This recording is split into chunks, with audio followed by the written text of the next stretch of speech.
আরে ইপ্তি, তুমি এই পোশাকে কেন? তুমি তো এই ধরনের পোশাক পরো না।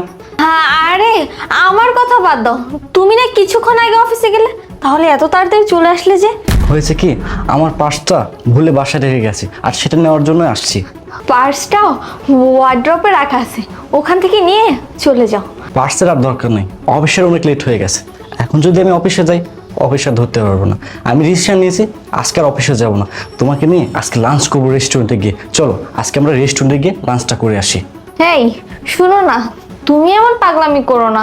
তুমি যদি একদিন অ্যাবসেন্ট করো, তাহলে কতগুলো টাকা কাটা যাবে, তার কি কোনো ঠিক ঠিকানা আছে? তুমি বরং এক কাজ করো, তুমি আজকে অফিসে চলে যাও, কালকে না হয় আমরা ডিনারে যাবো দুইজন একসাথে। টাকা কাটে কাটুক, ওগুলার ভয় আমি করি না। আমি যা ডিসিশন নিয়েছি তাই হবে। চলো তো বাবা, আসো। উফ, তুমি কেন জোরাজোরি করতেছো? তোমাকে বললাম তুমি কাজে চলে যাও, তারপরও যাচ্ছ না। এমনকি তুমি কাজে না গেলে তোমার জবটাও চলে যেতে পারে। তখন তো এমন হতে পারে আমাদের রাস্তায় বসতে হবে, তখন আমরা কি করব? এর চাইতে ভালো তুমি এক কাজ করো, তুমি অফিসে চলে যাও। তোমার কোনো কথাই আমি শুনবো না। আমি যা ডিসিশন নেওয়ার নিয়ে ফেলেছি। চলো তো, আসো। আরে ছাড়ো তো, আমি বলেছি না যাবো না যাবো না যাবো না, তারপরও কেন তুমি আমাকে জোর করছো? কেন জোর করতেছি বুঝতে পারতেছিস না, তাই না? আরে তুমি আমাকে মারলে। হ্যাঁ মারলাম, আর অনেক আগে তোকে মারা উচিত ছিল। তুই বলতো তুই কি করেছিস? আরে আমি কি করব? কিছু করিসনি তাই না? আচ্ছা দাঁড়া, এই বের হ, বলতো এটা কে? হেই, আপনি কে? ওকে এখানে আসলো কিভাবে? আমি জানি না। এই মিথ্যা কথা কেন বলছো? তুমি তোমার স্বামীকে বলে দিলেই তো পারো যে তুমি আমাকে ভালোবাসো, তাকে ডিভোর্স দিয়ে তুমি আমাকে বিয়ে করবা। এই তুই কি বললি? আমাকে ডিভোর্স দিবে? এটা আমি কি শুনতেছি?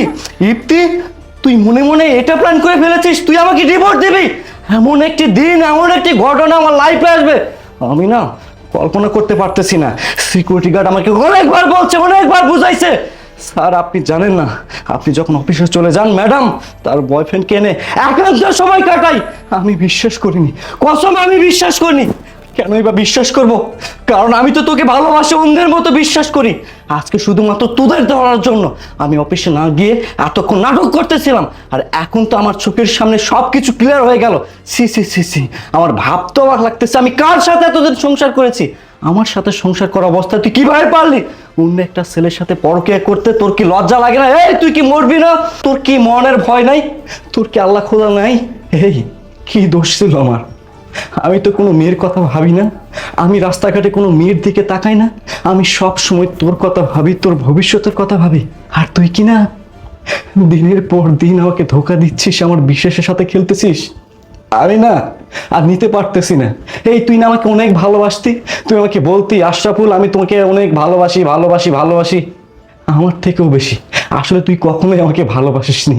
এই আমার কি মনে হচ্ছে জানিস, আজকে যদি আমি আমার মা বাবার কথা শুনতাম, তাহলে এমন একটি দিন, এমন একটি ঘটনা আমার লাইফে কখনো ঘটতো না। আমার ফ্যামিলির লোকজন আমাকে বারবার বলেছিল যে আশরাফ তুই এই মেয়েটাকে বিয়ে করিস না। আজকে তো আমার মা বাবার কথাই ঠিক হলো। যে মা আমাকে 10 মাস 10 দিন গর্ভধারণ করেছে, যে বাবা আমাকে কষ্ট করে লালন পালন করেছে, তাদের কথা শুনিনি। আমি তোকে ভালোবেসে বুকের বাঁ পাশে স্থান দিয়েছিলাম। আমি সবসময় মনে করতাম আমার একজন ভালোবাসার মানুষ আছে। আমি আমার অফিসে কলিগদের, আমার বন্ধু বান্ধবের গর্ব করে বলতাম আমার ভালোবাসার স্ত্রী আছে, যাকে কিনা আমি অনেক ভালোবাসি। আরে বেঈমান কাল লাগিনি, তুই যদি আমার সাথে সংসার নাই করতে চাস, আমাকে যদি তোর ভালো নাই লাগে, আমাকে তো বলতে পারতি। আমি সসম্মানে তোর লাইফ থেকে সরে দাঁড়াতাম, আমি হাসতে হাসতে তোর লাইফ থেকে সরে দাঁড়াতাম। না না, তোর কোনো ক্ষমা হবে না। আমি আমার মনের কাছে থেকে তোকে মুক্ত করে দিলাম। আজকের পর থেকে আমি বলবো না ইফতি নামে আমার কেউ ছিল। আমি তোকে মুক্ত করে দিলাম, আমি আর তোকে ভালোবাসি না। আরে বেঈমান বিশ্বাসঘাতক, তুই যদি এই ছেলেকে ভালোবাসিস, যা ওর সাথে আমি তোকে থাকার ব্যবস্থা করতেছি। তুই সরে যা, আমার চোখের সামনে থেকে সরে দাঁড়া। আর আর এই ছেলে তোমাকে বলতেছি, তুমি কি জানতে না আমার স্ত্রী বিবাহিত? বিবাহিত একটা মেয়ের সাথে তুমি কিভাবে পারলা সম্পর্ক করতে? তোমার কি একটু বিবেকে বাঁধলো না? জানো, তোমাদের মতো কিছু ছেলেদের জন্য আমার মতো সহজ সরল ছেলেদের ভালোবাসা হেরে যায় শুধুমাত্র এই পরকীয়ার জন্য। এই পরকীয়ার কারণে আমার মতো ছেলেদের হাজারো সংসার নষ্ট হচ্ছে। ঠিক আছে, তোমরা দুজন দুজনকে যেহেতু ভালোবাসো, আমি তোমাদের 4 হাত এক করার ব্যবস্থা করতেছি। তুমি এখনই আমার স্ত্রীকে নিয়ে চলে যাও, চলে যাও বলছি, চলে যাও।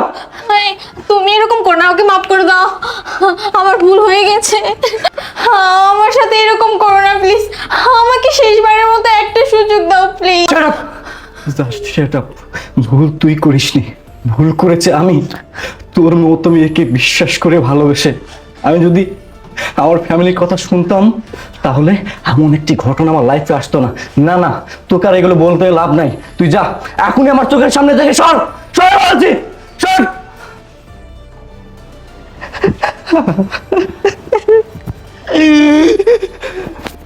আমি কাকে এতদিন বিশ্বাস করেছি, যে মানুষটাকে এত ভালোবেসেছি, বিশ্বাস করেছি, সে কিনা আমাকে পিছন থেকে ছুরি মারলো। আমি দেশবাসীর উদ্দেশ্যে বলতে চাই, ভাই আপনারা আমার মতো ভুল করেন না, এরকম কালনাগিনীকে বিশ্বাস করবেন না। আপনারা আপনার ফ্যামিলির সিদ্ধান্ত মোতাবেক বিয়ে করেন, তাহলে আপনাদের জীবন সুন্দর হবে। না হলে আমার মতো আপনাদেরকেও পস্তাতে হবে।